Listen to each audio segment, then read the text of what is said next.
Okay, we are live. So good morning, everybody. Welcome back to my channel. Thank you so much for joining us. We're here with Pilar, the founder of Purple Carrot Nutrition.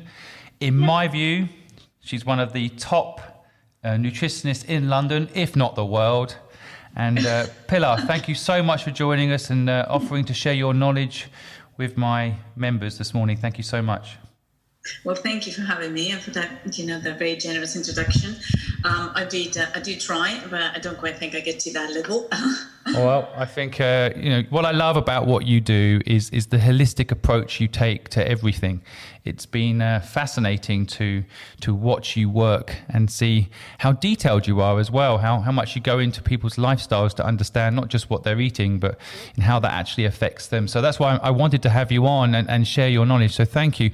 I've got so many questions for you this morning. I hope you're ready.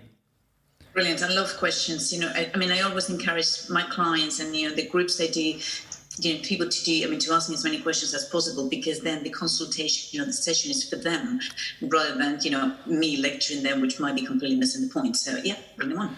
Totally. Well, anybody out there that has questions about nutrition, feel free to leave us a comment and we'll endeavour to answer your question this morning, folks. But I guess, kind of a light-hearted one, just to kick things off. I was wondering what you had for breakfast. Well, today my husband was in charge of making breakfast. I was getting ready, so we had our family recipe pancakes, which they're not the sort of. I always encourage my clients and the groups I do. Ignore that. That's YouTube going live. Carry on. So basically these pancakes, because we got 3 kids, they look very simple. So just like flour, eggs, milk, butter, but actually they're not. They got flaxseed in them. They got buckwheat. They've got coconut fat in them. So we pack them with good protein, good fat. So, we also start the day really energized. And because I always ask my clients to balance their plate with loads of fresh food, because that's what the nutrients, the vitamin C, the magnesium, vitamin E, all those things that keep us from oxidating, from getting older too quickly, because we need those on a daily basis. So we have them with blueberries and some raspberries. And okay. Because I got up really, really early, I also had an apple before everybody else. Well, you're making me hungry because I basically had a bit of toast. So, which is not good enough. I'm going to have a proper breakfast with blueberries and all the lovely things you just mentioned, kind of, right after this. So, good, yeah. But, I've had a lot of people already ping me because I mentioned that you were coming on the show. Yeah. And a lot of people have been talking about stress and how stressed they are. So I know this is an area you have a lot of insight on, but I guess even myself, I'm surprised to hear from you in the past that food can make you stressed or can cause stress, and certainly the right foods can reduce stress. So I'd love to hear a little bit about that, if that's possible. Yeah. So I always start my conversation on stress, giving a teeny little bit of my background, so people understand hear from me that I do understand what stress is. It's like, because I used to work on a trading floor, I used to trade bonds, so stress was insanely high, and that affected my health for years afterwards. And I did, make some changes that made it a lot better, but that was before I became a nutritionist, so that was before I knew how much food could help you with that. So that's a little bit of my background. But in terms of food, so let's just sort of talk a little bit about the hormones first, just to sort of see how food's going to slot in. So in terms of the stress response is driven or is kind of modulated by our adrenals, and the adrenals produce 2 hormones: cortisol, which is the hormone that keeps us going, through really long or longish periods of stress, and then it does an awful lot of other things. So I call it the queen of hormones. So it's like that best friend that's got your back, yeah? And then there's the adrenaline, when you're running for the plane, when, something horrible happens at work and you're like, that's adrenaline. So there's certain foods that can help support the adrenals, produce the right amount of cortisol and the right amount of adrenaline so you can respond. But there's also food, what you eat, what you put in your body, can regulate that response. When you're at the peak of your stress response and something menial happens, like, you drop something on the floor and you completely lose it. And you shouldn't really, because you just pick it up and that's it, right? But that sort of extreme response, diet and lifestyle can really help you modulate how you overreact in those situations. Because the overreaction, first of all, it's going to impact on your health, but also it has an impact on the amount of nutrients that you just wasted overreacting because you dropped a pencil, right? So in terms of foods, so there isn't one magical food that would fix any condition. So I don't believe in superfoods. I believe in super diets, right? So in terms of how to support your stress, or how to improve, because stress is something that's part of our lives, right? So now it's COVID-19, but before that was like sort of getting your business off the ground, or maybe there was sickness in the family or the kids, or juggling everything. There's always stress. So it's not stress as such, it's how we manage it, right? And that's what we can affect. Whereas with stress, it's a lot harder sometimes to monitor and to modulate it, because it doesn't depend on what you do, right? It comes to you sometimes. So this sort of, the amazing diet that I kind of recommend my clients to follow is basically a balanced diet, a diet that does not put any more pressure on your system. So cortisol, as we said, is this queen of hormones because it modulates your stress. It does indeed. But at the same time, what it does, it regulates your blood sugar. So, for example, Simon had a piece of toast this morning, right? And that piece of toast, if it was kind of a refined, sort of like beautiful baguette, it must have been absolutely delicious if it was that. But that's a very carby, very sugary sort of breakfast. So that gives you energy, for a little bit, to do this interview, right? And afterwards, it drops you. When it drops you, who picks you up? Your cortisol. Right, so if you're quite stressed and you're eating a lot of sugar or an imbalanced diet, then your cortisol is doing two really important jobs. It's getting you through your day, and then it's balancing your blood sugar, right? So if you balance your diet, so if that toast was wholemeal, it had some nut butter, it had some fruit on the side, or it has some avocado and a poached egg, then your diet is balanced, and your cortisol is not working quite so hard to balance your blood sugar. So diet plays a huge role in sort of supporting your adrenal health and how you respond to stress. Are there any particular foods that people should avoid that cause this or can help reduce the adrenal cortisol overload? Absolutely. And they're the foods that we tend to eat when we're stressed. We've all been there, sort of like trying to do, 2-3 people's jobs, right? So, things that get you up in the morning. So your caffeine, right? Very strong tea. The things that keep you going through the day, your chocolate, your sugar, your refined products. And, it's very easy when you sort of, well, let's do a list and then I'll sort of elaborate on each of them a little bit. Otherwise I kind of go off track. And then, once you finish your work, that's, a lot of people go to the pub in this situation, right? Because you can't, but you open a bottle of wine. So you get stimulants in the morning to get you going because you're already tired, because your sleep might have been affected because of the stress, or because you didn't get enough time in bed. Then because you're tired through the day, because you didn't sleep enough, you reach for sugary foods that give you the energy boost. But as soon as they drop you, because your cortisol is not up to scratch, sort of like getting your blood sugar levels at the right level, you need more of that sugary food. So if you started with a croissant in the morning and a coffee, so by 10 o'clock, you need a chocolate biscuit and a cup of tea, right? And after that, you're going to reach for pasta. And then after that, you're going to need like a little bit of chocolate, or maybe a chocolated drink or something like that, just to keep you going until dinner. And then at dinner time, it's like, I'm so wired, I need a glass of wine. So that sort of combination, because all those things affect your adrenals directly, that quite it plays against how you react to, or how you modulate your stress levels. But at the same time, a lot of those foods are what I call anti-nutrients. So for example, if you drink a lot of coffee, you're going to be excreting a lot of minerals.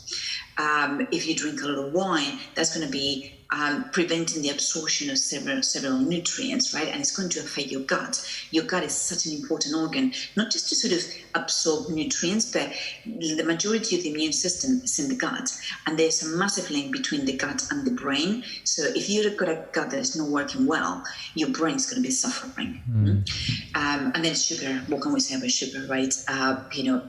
And it's not just sugar. Like, I mean, people think, oh, well, I don't put sugar in my tea and I don't eat biscuits. That's brilliant, right? Don't do it. But at the same time, anything refined. So, if you go for a croissant, if you have white bread with your sandwiches, if you have white pasta, that is all sugar. So unless you balance them with other foods, I'm not saying they should never have white bread. I mean, it's beautiful, it's divine, it's so yummy, right? So have it sometimes, but don't have it on its own, right?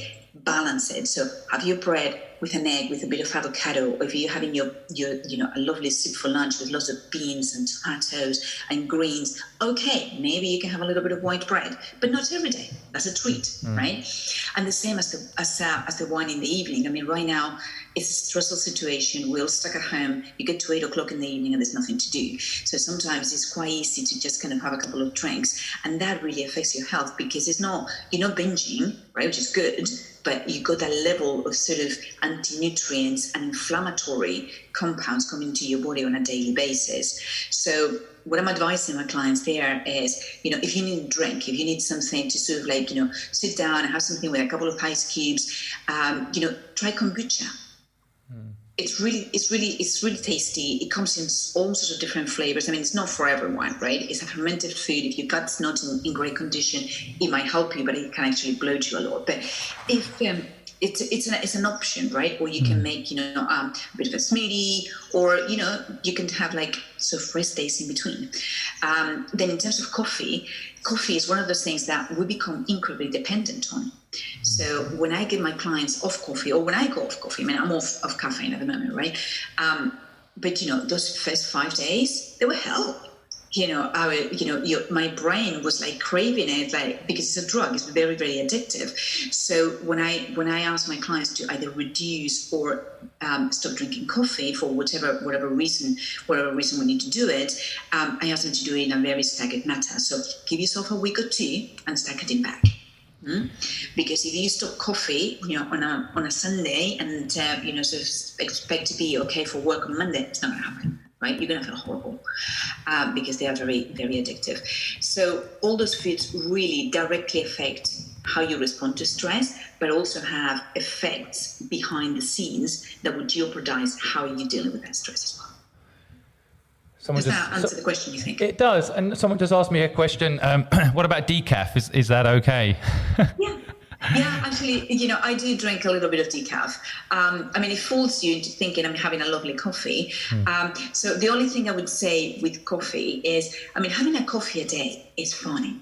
I mean, if you have a coffee and you get jittery, that's telling us an awful lot about your detox systems, right? So, or, your sort of like genetic makeup in terms of like how you detox your caffeine.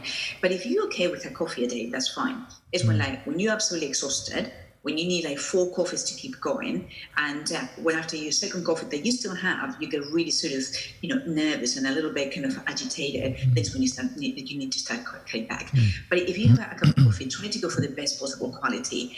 I don't recommend Nespresso, and I did have an Nespresso and I gave it away. No, we're not sponsored by Nespresso, by the way, just to say, right? we're not sponsored by Nespresso, so we're not sponsoring this comment, but go ahead. Oh no, I'm going to say that's really bad anyway. Oh, okay, good. Don't buy Nespresso. I'm completely independent. I don't have any sponsorship by anybody, and I'm never going to, because I like telling my truth. Anyway, so the Nespresso capsules, they've got, I was very concerned about the aluminiums, I called them, because they're made out of aluminium. Oh, don't worry, no, they're covered in plastic.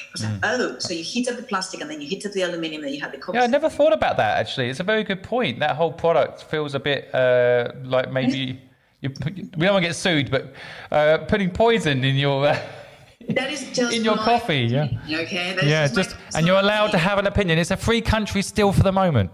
Yeah, so it's just my personal opinion, but I'm not against coffee. I mean, you can, get those little sort of like biodegradable pods. I've never tried them, but what I do is I buy organic coffee and we make it with an Italian cafetiere, and we also do the same for decaf. And when you get decaf, do you try to make sure that it's always it's been decaffeinated using the water method, because it's a chemical method as well. Okay. But decaf is good. Yeah. No, I think that's something I didn't realize. A lot of people out there, I think, are using Nespresso caps. I mean, just go pure. I think a lot of it for me is about speed, isn't it? The faster things are, the worse they are for you sometimes. It's kind of But that's the other thing, that because it's really easy to, you put a capsule in the machine and 3 minutes later you got a coffee, right? And it tastes delicious. If you're making your own coffee like a proper coffee maker, it takes you 5-10 minutes, right? Yeah. And, it's if you're busy, you might not make that third coffee. I just had a comment on Facebook from Jane. She's just saying, "Is Weetabix okay?" I know, Jane, you're definitely English. Weetabix, is Weetabix okay? I've lived in this country for 25 years, and I do so many English things. My friends laugh at me back in Spain, but Weetabix, my kids like them. No.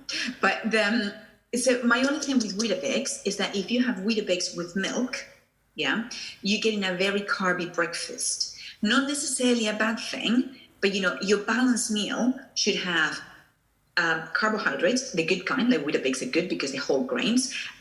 Then you need some protein, which is completely missing. And they got a new product that's called Whey Protein. So if you're okay with whey, which is dairy source, then it's fine. That adds a bit of protein. But you can add some nuts and some seeds just to bring in a little bit more protein. And then some fats, right? Because you've got no fat in that breakfast. Because even if the milk is full fat, you're not getting that much of it. And milk is basically water, right? So especially if you use plant milks, it'd be quite, it won't be very, very nutritious. So add, nuts, seeds, and then some fruit, right? Maybe like some raspberries, some blueberries. And, now they're not in season. So what I tend to do is I've got a massive freezer. So I buy them and I freeze them when they're in season, or I just buy them frozen for, when they're out of season, because they're picked when they should. And that adds, some nutrients to your breakfast as well. And also, just one other question on Weetabix, they make an Oatibix version. And I quite like that one because we eat a ridiculous amount of wheat, right? So we eat bread, we eat Weetabix, we eat cereal, we eat pasta. It's everywhere, as not an additive, but as an ingredient to a lot of prepared foods. So if you can just cut one sort of wheat element of your diet, that's good because it's quite pro-inflammatory. And I can't tell the difference. I mean, like the purists can, one of my nephews can, but give it a try. Just saw another question come on from Mark. He's asking, is milk bad for you? Seems to me today that's the image that's being projected. Is it or not? A lot of the nutrition questions had to be answered with, well, depends. And it really does depend because, as human beings, we've got an enzyme called lactase that digests lactose, which is the sugar in milk. As we age, and also genetically, some of us have less of it. So as we age, we lose some of it, right? Because we're supposed to have it while we're being breastfed. But we've evolved to be able to have milk because we introduced dairy products in our diets. What was it, like 1,000 years ago, maybe more than that. So the issue with milk is if you don't react to it. If you're absolutely fine with it, I mean, if you don't get tummy cramps, if you don't get diarrhea, if you don't get constipated, if you don't your skin doesn't break out, and you're just fine with it, a little bit of milk is not an issue. So if you've got certain conditions, and now we're getting into sort of the very detailed details, but if you've got acne, if you've got, any sort of hormonal related conditions like endometriosis, polycystic ovaries, then, maybe not quite such a great idea. But dairy does have calcium, right? So if you need calcium in your diet, if you're a growing child, if you're not having that dairy, which, there's a bit of a question mark as to whether you absorb that calcium or not, then you need to sort of get alternatives, for that calcium intake. So sesame seeds are brilliant. And then plant-based milks, I've got a little bit of a thing against them because you buy water. There's nothing in there, right? So you got a blender, and again, I'm not having a go at any brands. I mean, any brands. I do buy, some oat milk sometimes, but I make my own. I mean, all you've got to do is you soak the nuts or the oats overnight, put them in the high-speed blender, whichever brand you've got, with clean water, cold water, and hey, you got milk. It's pretty much free. So milk, it's bad for you if you're reacting to it. If you're not, you should be fine. If you buy milk, always get organic, because otherwise you're going to get an awful lot of not additives, but sort of potentially antibiotics and other chemicals that the cows are being fed. Yeah, a lot of people mention organic is very expensive, and I know that's true. One of the things I've been trying to say before coronavirus became a much more important subject to focus on was, if everyone buys organic, the price will come down. That's kind of what's happened with mass production of the bad stuff. It's just, so anyway, it's one of those things that's kind of caught in a loop. But I know myself as someone that, worked very hard for a very long time. I had, I think, adrenal fatigue and didn't realize it. And so how, people out there, and I know a lot of people are stressed right now, if they have adrenal fatigue and don't know it like I, what are the warning signs? What do you think to look out for if it's burnout or adrenal fatigue and Okay, so with that, it's just sort of like, go back a couple of steps on that adrenal, because our adrenals, let's talk about more cortisol than adrenaline, right? So our cortisol gets us out of bed in the morning because you haven't had any food since dinner, right? So you're running on empty, you need energy from somewhere. So cortisol is the hormone that goes into your reserves, brings those reserves out so your body can make glucose, right? So if you don't have enough cortisol is when you're really going to struggle to get out of bed. And then when we're talking about adrenal fatigue, right? And that is kind of at the end of the spectrum. So this, the adrenal spectrum is sort of like here. So normal sort of function is when you get up in the morning, you don't have sugar cravings through the day, you get to the evening and you're nice and relaxed, you go to bed and you have the most beautiful night's sleep. That sounds like a dream. That's it up. I'm not, right? Because, life is kind of quite stressful at the moment. But that's the ideal sort of situation.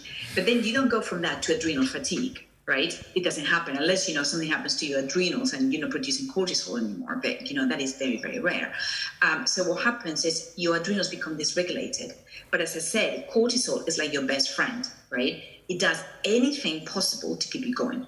Right. So what we see when I test for the adrenals, and we do this through saliva, so we do like several different readings through the day, we see the levels. So when somebody's at that phase when they're still working super hard, very, very on edge, we see that when they wake up in the morning, the cortisol is off the charts because they're waking up and the body already knows that they're going to be working like crazy. They need a massive influx of cortisol. And then through the day, we can see all sorts of things. It drops, you get sugar, it goes back up. What we tend to see as well is that it's elevated in the evening. So it's really high in the morning, and that tells us your adrenals are working like mad. That is called a sell-by date, right? So you can do that for a period of time, and cortisol is there for a reason, right? Somebody gets sick in the family, you had to go to hospital, you had to keep your job going. Cortisol is there for a reason, but it's not there to be supporting your lifestyle for 20 years because it's not going to happen. So we see that quite high in the morning, it's eating up a huge amount of energy and reserves, and then we see that it's high in the evening as well because you're wired. So you had all the coffee, you had all the sugar, you just open a bottle of wine, you're like, yeah. So those levels, they impact your circadian rhythms, so you don't sleep well. Even if you fall asleep and you're asleep because you had a bottle of wine, right, it's not going to be restful sleep. So you wake up and you do the same thing again. Mm-hmm. So that cycle will last for a while. Can last for a while. It carries you through, stressful periods of work, relationships, whatever it might be, but there's an end to it. It gets to a point that the adrenals go fine, I'm done, can't do it. I'm your best friend, but I can't really do anymore, right? Now you're on your own. And they start producing less cortisol, right? Mm-hmm. So then it's when you see that, you're craving sugar even more, you wake up seriously tired. So you don't need a coffee, you need 3 to get going. The evening could be by 7 p.m. you're completely wiped. So we see that, there's phases in between up until you get to the point that in the mornings, your cortisol can actually take off. You struggle to get out of bed so badly, right? So the cortisol curve, the worst cortisol curve I've ever seen, was flat. And this person was so adamant she was okay. She refused to do anything about it. You don't realize it, right? That's the thing, isn't it? Sometimes you don't realize it. It's crazy. But the thing is, because cortisol, seriously, this cortisol is just so unbelievably important for us because it regulates the blood sugar. It kind of supports our adrenal function. And the adrenal function, we're talking about cortisol, but the other side of the adrenals is all our sex hormones. right? So, and the sex hormones like, well, I'm not thinking of getting pregnant or having a child right now. That's fine, but you still need them because estrogen protects your bones, testosterone keeps your libido going. So, this is quite an important sort of like gland doing an awful lot of work. But the other thing that cortisol does is it regulates your inflammation. Right? So if you're inflamed because you're eating a whole lot of rubbish because you're too busy to cook, or because you've got an inflammatory condition, or because you're sick, then your adrenals are not going to have, well, at the beginning, they're going to be, okay, yeah, we're going to do everything, but it's going to get to a point that your inflammation is not going to be kept and, at the right level. So you're going to become more inflamed, and inflammation is really harmful to health, right? So in terms of how we get to adrenal fatigue is to the point where, your inflammation flares up. Like, you've never been inflamed in your life, but all of a sudden your joints hurt, right? Or you got gut issues. At the same time, you really struggle to get out of bed. You try to do some exercise, and within 10 minutes, you think you're going to die. Right? Because when you burn energy very quickly, your cortisol is going into those reserves and bringing it out, right? And then, one of the key questions I ask my clients is like, do you overreact? Does your child do something minor? I mean, like, I know, like, sort of spit the food out and then you lose it completely. If you sort of overreact that way, you're getting very close to the point where your adrenals are gonna stop working for you. So there's loads of indications, but don't wait until you get to the point that you cannot get out of bed. Act when you got any of the other ones I've mentioned in between, because once you get to adrenal fatigue, I mean, if your adrenals are dysregulated, give it 3 months, we can fix it. You get to adrenal fatigue, give it 2 years. Wow. Oh, yeah. Because it affects every single angle in your health, right? So. I think that's true for me. I mean, I basically worked non-stop from 15 to 40, and I didn't even realize that I had adrenal fatigue. I used to always it's like having a nail in the foot for 30 years. You kind of ignored it, you got used to it, and and then when you take the nail out of the foot, wow, that's the hard bit. And I think it was about 2 years for me. That sounds about right. Oh, I feel like I wasn't quite right until you suddenly. It's not until you get better that you realize how bad you were and how what you're talking about there, you're pulling on resources that are meant for emergencies all the time. And so and also it becomes your normal, right? I mean, for me, my gut was in tatters. I couldn't eat anything. I had intolerances to everything, and my hormones were completely all over the place. So it was just, but that became my normal. So I would go to the doctor. So, well, there's nothing wrong with you. I said, no, I can't function. What's wrong with me? There's something wrong. I think that also relates into, I think when you're trying to get pregnant, my wife and I, when we were trying to get pregnant, I think my wife also had a similar issue at the beginning. We found it quite a struggle at the beginning to have a child, because there's that's I know that's an area you specialize in. And I think that's a big problem for a lot of women. Through personal experience as well, because I mean, when I mentioned my hormones, that's basically what I was talking about. So after a ridiculous amount of miscarriages, up in my jaw, I went to Spain, spent 6 months on the beach. So basically, we did everything that I recommend my clients do at home in London, but we did it without knowing what we're doing in Spain. So we got lots of vitamin D, natural vitamin D. So now I get my clients vitamin D. Got lots of bone broth.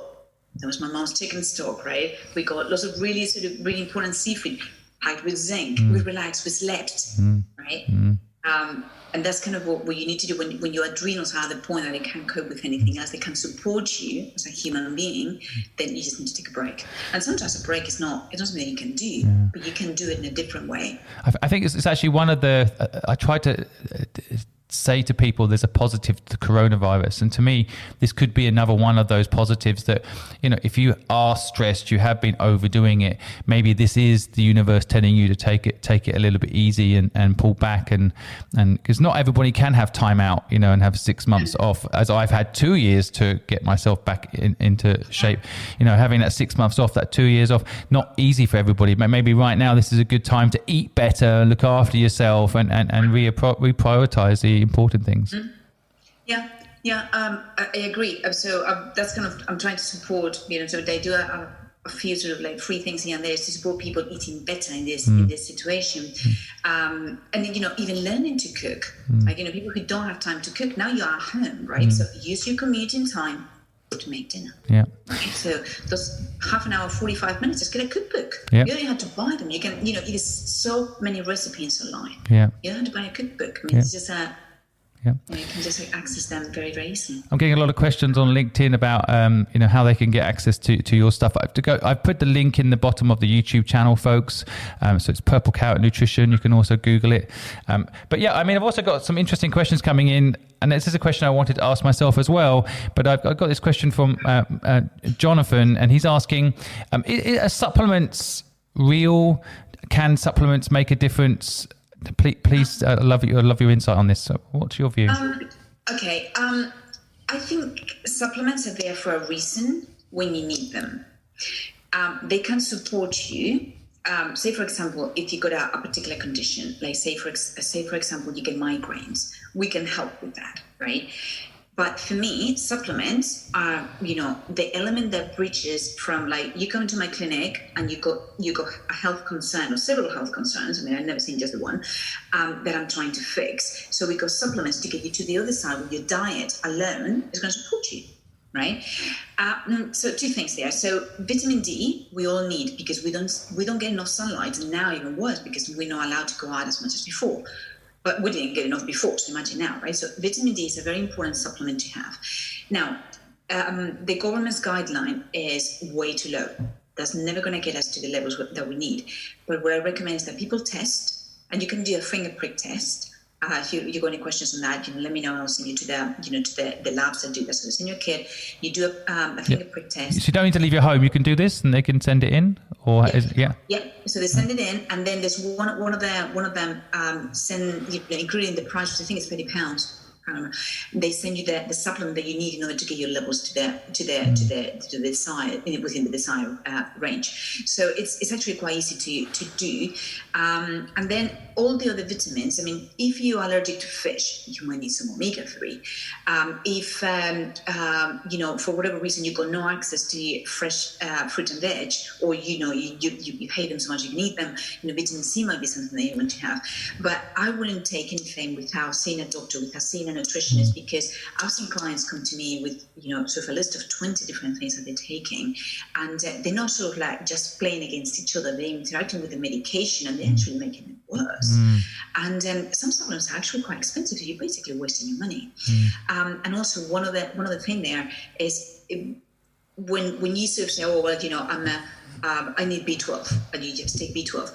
B vitamins need to be in balance. So B vitamins, all the vitamins need to be in balance. So if you take only one of them, you might actually affect your whole balance. So it's really quite important to speak to somebody who identifies what you need, and also monitors it throughout the time that you're taking it, so you get to a point that you don't need it. So the goal is not to need any multivitamins. Do they work? Well, the ones that professionals recommend work because the professional standard. Professional standard. The ones that you pick up from pharmacies or supermarket, I'm not going to say any names, but I don't think they do, because they sometimes they use cheap compounds that are not quite as effective. They go very low doses because they need to be safe. So giving your children a multivitamin, if they don't need it, why? Why would you do that, right? Because they also have a lot of fillers and sort of additives and sugar and E numbers. So if they don't have a need, don't do it. Or you don't have a need, don't do it. Yeah, I think that's very interesting insight on supplements there. I think the problem is the way they market them. It makes you feel like you should just take them, and even if you're not sure what you're missing and what you're not missing, if you wake up feeling tired, you're thinking maybe I'm lacking some vitamins, and you go and start taking vitamins. But it could be, like we were just talking about, adrenal fatigue, right? It could be lifestyle, sleeping enough. Yeah, right. But people think supplements are going to fix that. But what you're talking about there, which I think is a really interesting nugget that I want people to pick up on and not miss, is that sometimes taking these things can put you out of balance, because your body is probably the most natural system to generally filter these things out through food, through actual normal food. That's the whole the whole system's built for that. So, and I think I've made this mistake, by the way. I think I've also, over the years when I was working hard and stressed, it's like, okay, I'll just take this multivitamin, for example. You know, and you know, probably that might have made things worse because it's affecting the balance in your body. It can do, and also because the thing is, if you're very stressed, I mean, stress affects how your gut works, right? So our gut is like the most amazing organ, right? It's like this amazing, incredibly long pipe that lets good things come in, okay? All the nutrients, and it shuts out anything that could hurt you, so toxins, waste, pathogens, undigested food. But if you are really stressed, the joints between those cells can become a little bit lax and things can get through. And that's why, you know, sometimes it's like, why am I allergic to apples now? I've never been allergic to apples in my life. So that's all coming from the gut. So one of the reasons why stress and gut are kind of related to everything else, including the adrenals, is because you're not getting the nutrients you need because your gut's in tatters. So if you're not sleeping, you're not rebuilding or repairing through the night. So see how, you know, I mean, I do something called functional medicine. So I kind of like look at all the individual systems and identify what elements are affecting the problem you're coming to me with. And, you know, sometimes people come like, you know, I am so tired, I'm sure I've got adrenal fatigue. And I look at them and say, actually, no, what you've got is a massive problem in your gut, right? Because you're massively constipated, you're eating rubbish all the time, and you're reacting to pretty much everything that you eat. Let's fix the gut. You fix the gut and the guys are fine, right? So you support the adrenals a little bit so they feel a bit more energized. But, you know, the problem sometimes is in a different area. So, and also if you take a lot of nutrients, synthetic nutrients, your body might become less efficient at absorbing. Because for example, with iron can be quite toxic in high doses. So what your body does is it flushes it out, right? So it becomes less efficient at absorbing the nutrients. So if you're a vegetarian or a vegan, taking iron supplements, I mean, especially like high level or high potency, and then you stop, you know, you might actually be doing more harm than good. So keeping a kind of like a steady level is always a better thing. Yeah, I'm just reading a question here on, it's quite a long one. Basically, Joanna Bradley, I'm just reading your question, but she says she suffers from, I'm going to say this wrong because I'm slightly dyslexic, but suffer from psoriatic arthritis.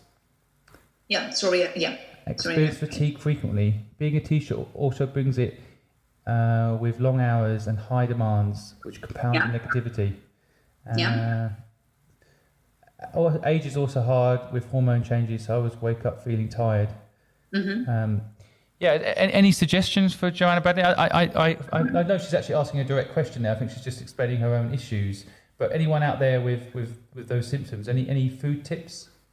Okay, so we're talking about arthritis, psoriatic arthritis, I think you mentioned. Feeling tired in the morning. Yeah. What else? That's basically it. Okay, so let's just talk about inflammatory conditions, right? Because I mean, this type of arthritis, a lot of them, I mean, like rheumatoid arthritis as well, they're very linked to inflammation. So following an anti-inflammatory diet, which sounds like a really scary thing, but I'll explain in a minute, would be really beneficial. So when you follow an anti-inflammatory diet, you take all the naughty things out, right? You take sugar out first thing, right? And with sugar, you know, it takes you 3 days to get out of the addiction. It's not like coffee, right? It's a lot easier to get out of, right? However, the day you go back on it, you're hooked again because it's so, you know, it makes you so dependent. But so giving up sugar will be a really good idea, and that goes with, with all the refined carbs. So the biscuits, the refined pasta, the white rice, all that sort of thing. Now, other foods that can be pro-inflammatory, coffee. Although, you know, having said this, I always give my clients a little something. So if my clients need a little bit of a piece of chocolate in the evening, you know, dark chocolate is absolutely fine. If they need one coffee a day, that's absolutely fine. We negotiate when we get to one thing, right? So things like, as I said, sugar, alcohol, processed foods. And if the inflammation really does flare up, I would advise you to perhaps take out the nightshade family. So aubergines, tomatoes, peppers, just for a few days and see that affects the inflammation in a positive way because they can be quite pro-inflammatory. Now, if you know that you react to certain foods, say for example, like every time I eat eggs, I feel horrible, take them out. Let's look after the gut. right? Let's get all the nutrients you need in there. And by the nutrients, I mean good protein. Good protein is incredibly important to support the immune system, to support the adrenals, to support the gut, because we made out of protein, right? So if you don't eat protein, you don't have that kind of raw material to repair yourself. So good protein. So if you can, organic chicken, organic red meat, not too much of it, but just a little bit because it's quite pro-inflammatory.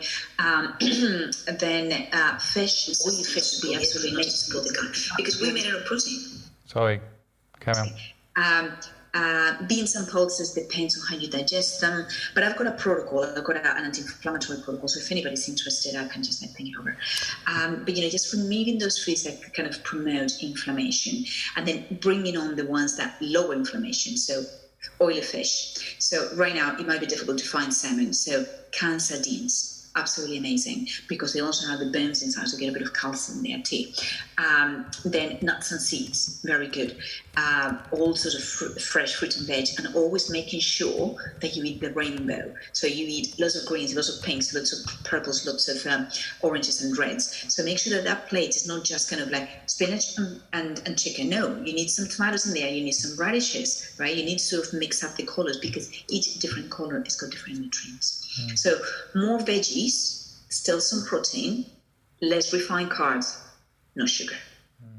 That would help. And so if you're feeling tired, it kind of depends on your diet an awful lot, right? So if your adrenals are really busy, sort of keeping that inflammation at bay, and potentially actually failing because they've been sort of doing that for years and years, you might not have enough cortisol to sort of like keep you get you going in the morning. But at the same time, how's your sleep? Are you sleeping well? And I just wanted to mention something on sleep, not kind of like directly related to the question, but going to bed too late, well past 10 p.m. and also being on screens. I know everybody knows about the blue light, and yes, I mean the blue light is a problem, right? So you can use some glasses and whatnot. But if you're looking at work emails just before bed, that's not conducive to a good night's sleep, right? So what we need to make sure is that even your that sort of like that hour before bed is screen-free, is work-free. So it kind of puts you in a mood for a good night's sleep. So things that you can also do is have some herbal tea before bed. Don't drink any alcohol sort of 2 or 3 hours before going to bed. Don't eat too late. So just to sort of make sure that you sleep well. And if you're going to be waking up at 6 a.m., I mean, I'm waking up every day at 6 a.m., so I try to go to be in bed by 10, so at least I've got 8 hours where I can sort of sleep. If I want to read for a little bit, reading is great. If reading is not your thing, listen to an audiobook. But just kind of get yourself nice and relaxed. The temperature of your room, magnesium is amazing to sort of help you sort of have a good night's sleep, but I wouldn't recommend it to anyone unless I knew their case. Magnesium-rich foods, things like green leafy veggies, avocados, nuts and seeds. So you can do all of that, but look at your sleep. See if you're actually sleeping properly. You can get one of those apps on your phone and see how your sleep is through the night. I think there's a whole list of things you've just given out there that are such great tips. Maybe at the end we'll put a little fact sheet together, and anyone that wants a fact sheet, you can just go to my website, simonsquibb.com, and send me a request, or go to Pilar's website and connect and join her mailing list, because I know she sends out some amazing information via her mailing list. So you guys can go to Purple Carrot's website and join up and get all this stuff for free, because I know Pilar is a big advocate of helping people. So Joanna, as a teacher, we need you to go back to work. You're doing an amazing job. We don't want you to feel tired. So if there's anything that we can do to help you. I've just got another question here from Oliver on Twitter, and it's actually very relevant, I think, to what you're talking about. I think that I read his question, but I have a very interesting view on this myself about it. Basically, he's saying, when I'm stressed, I want to eat all the bad things, especially at this time when I'm very worried about what's happening. I end up eating crisps and chocolate. Is there anything I can do to help stop this? I hear everything you're saying about eating well, but I fall into these bad habits so much easier than falling into good ones. Okay. I personally, by the way, I really relate to Oliver's question, because I feel the same way. It's, and I'm sure a lot of people do. You just don't. Everything you just stepped through there, like turn your devices off before you go to bed, it makes total sense. But but we don't do it.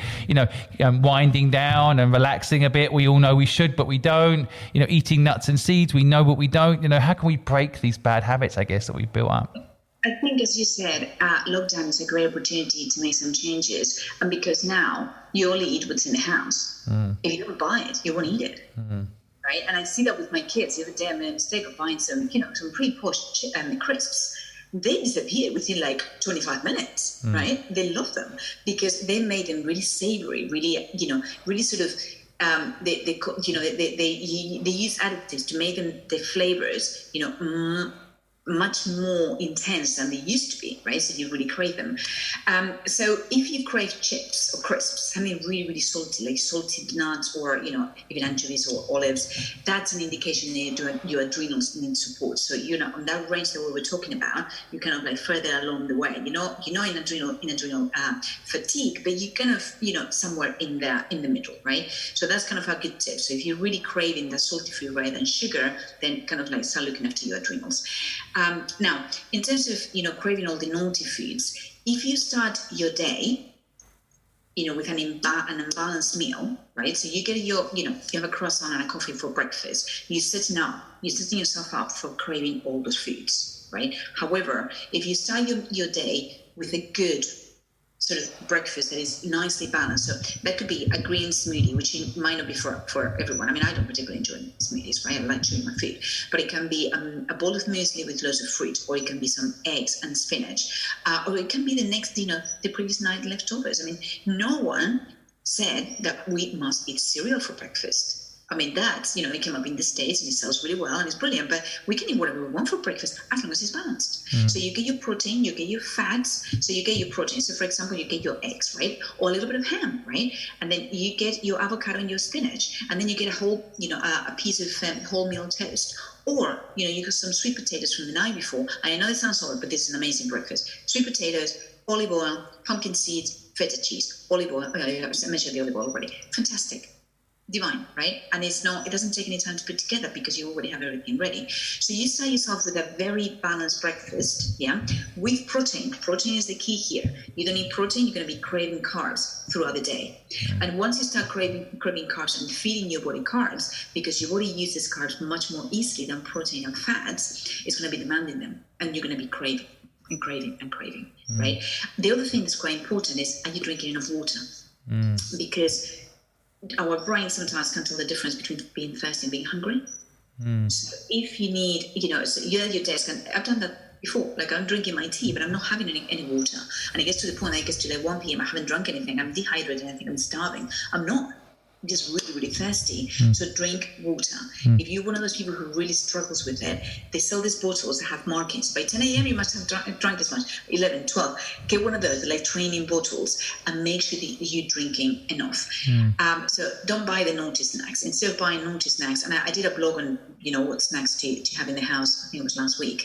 But, a little bit of dark chocolate is actually a good thing because it's got endorphins. It's going to make you feel better, but it doesn't have quite so much sugar. Mix that with a couple of walnuts. Make yourself some energy balls. Ideally, don't buy them because they're massive and they're packed with calories. But you can make some. It takes minutes. It's very easy. Get some wholemeal bread. As I said, nuts and seeds. Kale crisps, seaweed. Dried mango, dried fruit with some nuts. I wouldn't have it on its own because it's very carby, but you add a couple of nuts and it's completely different. Yogurt, hummus, carrots, tara masalata, tahini, tzatziki, a small piece of cheese on an oat cracker, with a little bit of cottage cheese, and whatever you like. I mean, if you want a little bit of beetroot, a couple of tomatoes, why not? So those are the sort of things that you think like, but I'm going to have to make them. Yes, make them and take a break. Right? So I put my clients on breathing breaks. So every couple of hours, I ask them to put an alarm on the phone and then kind of get up, go do a little walk and do some breathing. And I say, breathing? Yeah. I mean, we breathe very shallowly. I mean, especially women. I mean, we use a third. You're now making me breathe. So sorry if the microphone suddenly sounds like I'm doing breathing. Good point. I haven't breathed properly this morning. I like it. Fill yourself up with air, right? So there's and I can send some handouts on that as well. But there's the four breathing, or the four, whatever number you like, but you sort of like inhale for 4, hold it for 4 or 5, and you increase this if you can, and then exhale for 1 number longer, and then you can delay the 7, 6, 7, 8, or whatever you might want to do, but it needs to be deep breathing. That is so calming, and it takes minutes. So go for a wee. By the time you go to the bathroom, sort of you've done a couple of breaths, and then keep going. Keep going. For like 2 to 3 minutes. Make yourself a snack when you're breathing. Do some stretching. I mean, we carry a lot of tension on the shoulders, so it sounds like it's multitasking, but that little break is going to make you more productive when you get back to your desk. Because being like this, on the computer for hours on end, we've all done it. I've done it a million times. It's not quite as good as if you take regular breaks and you get a little bit of even fresh air. You pop your head out of the window, right? Make yourself a cup of herbal tea or a cup of green tea. Green tea is fabulous. Can talk about it if you like. And a nice healthy snack. But the important thing is, don't buy it, because you don't have it in the house. You're not going to be able to eat it. And that's not to say this, it's Friday, and on Fridays I'm having a bag of crisps. You got my permission. We're going to do that. Enjoy it, and don't buy sort of crappy ones. Buy the really good ones, because you only buy 1 pack a week. Yeah, so many good tips in there. And again, I want to make sure people call it all, but there's elements of basically don't buy the bad stuff. I think that's such a good tip. It's so, I think when the lockdown happened, everyone panicked around food. I could just imagine everyone stocked up their cupboards with all this bad stuff, thinking, it's the end of the world. So I die happy eating a bit of chocolate. But probably, we know the world's not coming to an end. Things, will get back to a new normal, and don't stock up your cupboards full of rubbish. Don't stock up your cupboards in general, by the way. I mean, leave food on the shelves for other people, but get what you need. But equally, I think the tip to just not buy it all. I know that's true for me. If I get to 8, 9 at night and I fancy something, if it's not in the cupboard, I don't eat it. The end. So if it's there's a moment when my brain fights with my stomach, I think, and there's an element of who's going to win. I know I shouldn't eat it, but it's like, oh, come on. It's a good one too. Which one? Popcorn is a really good one too. Popcorn's a good one to eat? Yeah, because it's got whole grain. It's a whole grain. Right. It's got fat. If you make it with a good oil, it's got another good fat added to it. Wow. You made me want to go into, now I'm kicked into startup mode. I'm like, I don't think people realize that we could do like a home delivery popcorn business to satisfy your cravings. That healthy popcorn basically. You can buy those popcorn or whatever bags. Right. No, they're our competition now, Pilar. What are you talking about? We're not supposed to be promoting someone else. We've got a popcorn business going here. Come on. You do that. No. Because we'll never get out of it. But with popcorn, I mean, I've got a popcorn making machine. I've got kids, right? We call these things. So the problem with that machine. You have a popcorn making machine. Yeah. Okay, but nice idea. Because I used to run cooking workshops for kids, and it's so much fun. I mean, you put it on, and you can't control it; it goes everywhere. It's right. But it doesn't use oil, and that popcorn tastes like rubbish. So you had to actually put butter on top of it, because otherwise nobody can eat it. So, and that's what they do. A lot of that, when you go to the cinema, that's what they do, because they got that air popping machine. Doesn't taste anything, and they put a whole lot of butter on it. So that's not great, right? For a treat, it's fine. But if you make it in an old-fashioned pan, one of those sort of like cast iron things, put the popcorn in there, a bit of oil, a bit of salt, delicious. Okay, I'm going to order one of those on Amazon today. Hold that, and you put it in the cupboard, and then you can get a couple of handfuls when you're hungry. Okay. Less than 100 calories. I mean, a snack should be about 100 calories. And if you're not snack before, don't do it now, because then you just add 200. I mean, if you're snacking a couple of times a day and you're not controlling what you're snacking, you might as well, you might be adding like 400 calories to your day. It's a lot, especially when we're not moving that much. Yeah, someone I used to work with in Hong Kong just came up with a brand for our new business. It's called Fluid Con, which was basically the Fluid was my agency business. So, yep, I'll trademark that today. So good idea, Pilar. Thanks very much. I'll give you the recipes. I think the other day we made a lime and chili one. That was really yummy. Oh, lime and chili. Wow. Gee. Really, so I'm going to need your help for the recipes. There's no doubt about it. But look, I've got one last question on LinkedIn, and then I'll let you go because I know you have got a family to look after. So I got a question here from Ash Jessie on LinkedIn. She's like, I am a busy entrepreneur and my life is made more complicated by the fact that I have 2 hungry kids who are very fussy eaters. Any tips on getting kids to eat what I want them to eat? Right. I get that question an awful lot. And I think having kids has helped me because from a nutritional point of view, from a nutritionist point of view, there's little you can do other than offer the food and make it really tasty. So if your child refuses to eat a particular food, give him or her a break, right?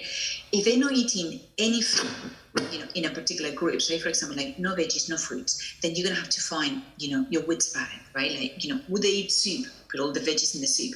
Would they eat a smoothie? Pack it with really good fruit. Would they eat cake, which I'm guessing they will? So then, put fruit in that cake. So I've got a great, if you want this, I've got a great either orange or banana or strawberry cake with chocolate and almonds. So it's actually quite nutritious without sugar. It's got tons of eggs as well, but they're getting at least one fruit, right? And then, if you're making pancakes, they've got a couple of bananas in there. If you are making, say, for example, bread, I've got a bread machine, I don't really make my bread, but you can put some tomato in there so the bread gets this kind of like bright shade, but having some tomatoes. But how to get them to eat more food? It's a really tricky question. So I've got a really picky eater. My middle child, oh my God, he's difficult. The other 2 will eat cabbage, no problem. This one in the middle, I don't know. So we get him cooking, right? We get him involved in the planning. So it's a labor of love, right? It's sort of like getting to understand him right than anything else. And it's more on the psychological side than the nutritional side. There's lots of recipes on the website for child-friendly recipes, by the way. And then, sort of getting them involved, getting them cooking. Because sometimes it's that fear of, what is this food? I've never seen it before, right? So if they bite, if they chop it, if they cook it, they might actually eat it. But there's no quick solution for that. So say, for example, if they don't like fruit, but they eat veggies, that's fine. Focus on the veggies. If they don't like veggies, but they focus on the fruit, that's not as good as the other way around because they've got more sugar. But when you feed them fruit, maybe give them a little bit of protein. So if they like the smoothie, put a little bit of milk in there, so it's got a little bit of protein, and also, so balances the sugar when it goes into the bodies. Try not to give them fruit juice. Always make a smoothie. If they like, say for example, strawberries, put them on some yogurt. If they like apple, give them a little bit of cheese. So you're sort of balancing that sugar rush, and also the acidic sort of increase in the mouth that could harm their teeth.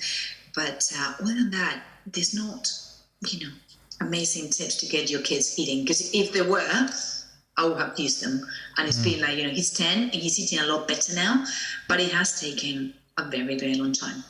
I really like the tip around including your child in the cooking process and making it fun, I guess, and making them even involved in the planning of it.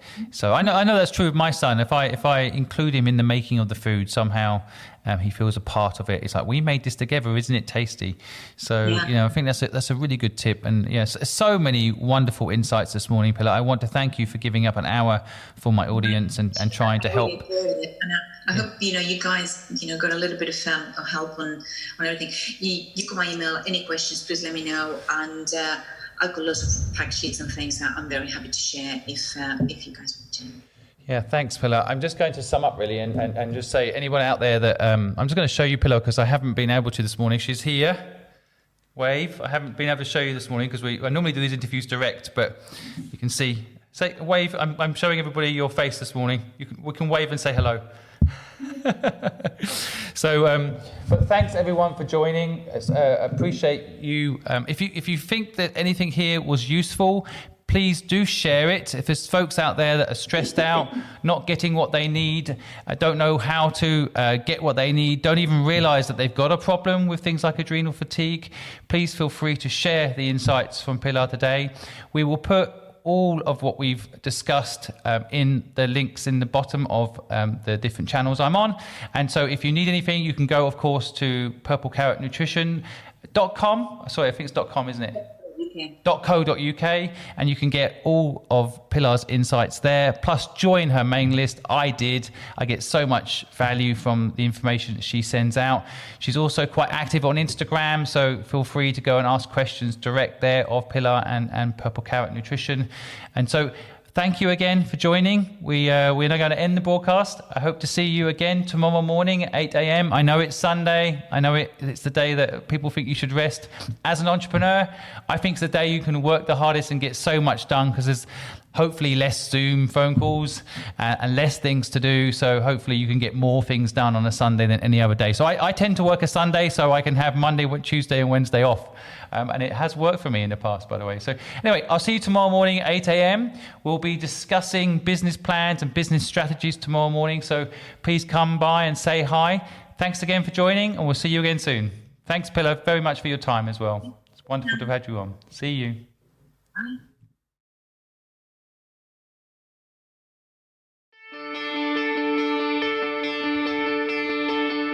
Hey Internet, I'm Simon Squibb, your host at the Good Luck Club podcast. Our mission is to help anybody out there that's thinking of starting a business do just that. Equally, if you've started a business and are struggling, maybe you need a little bit of inspiration and knowledge. And we hope by interviewing some of the world's most successful entrepreneurs and change makers that you'll get the knowledge you need to become the person you want and turn your business into that dream company. I personally have started 17 companies from scratch and have invested in over 65 startups. I left school at 15 with near zero education and was able to retire at 40. And when I sat down and analysed how I did it, I discovered a secret. It was all luck. So in each episode, I'm here to tell you, in my opinion, no matter what you're building, shipping or thinking, without luck, it ain't gonna work. Each week, I will discuss with my guests this theory and test it and see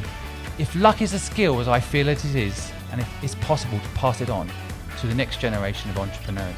I hope you enjoy our episode this week.